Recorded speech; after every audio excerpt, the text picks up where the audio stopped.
Ole Zami Hauzel hian Christian labu number zatum somni pathum Krista ron pan labore du lovin ti hi keyboard nen han sate atia akidik tak hi G ania kan sang na tur ki hi E ni do na ni plus 4 in kan sa do na ni style nen kan sang drums beat nen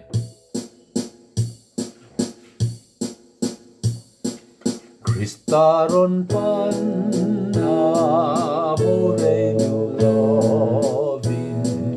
dalpa on nem chua na ko chen ngai te chan dam tu le ti phai an na zong te ron pan tua yang te bo re to lovi amang mai na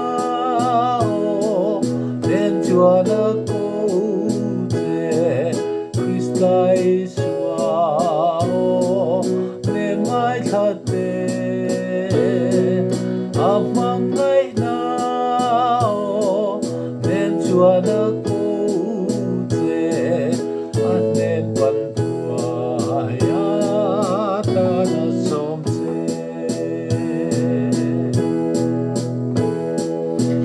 tam tak chu in mo san to ma la alam mag ren se nga nge mo ati sen a chan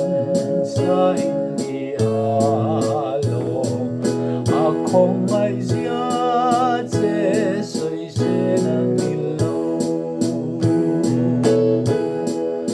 amang ai na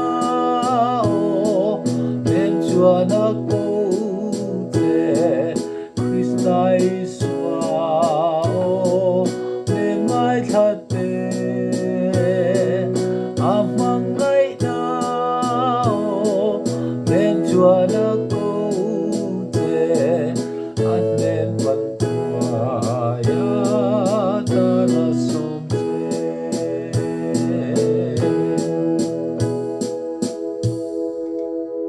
tigan chang di le thunon ana sa idu to phon me dik chia lo te po mai theya kan la sik sak dik chia lo thina nia he lai Krista ron pan so do re mi Krista ron pan ti lo tu ra ni thunon po so mi la so amangai na ania ado adno an thunon tar li na hian mi so la so ani thunga amangai na ti ni thunga voi ni na hian chona top na hi anen pan thua ya re do ti do ani an thua ya ta na som che Zami Hauzel in an request ani du tok mayang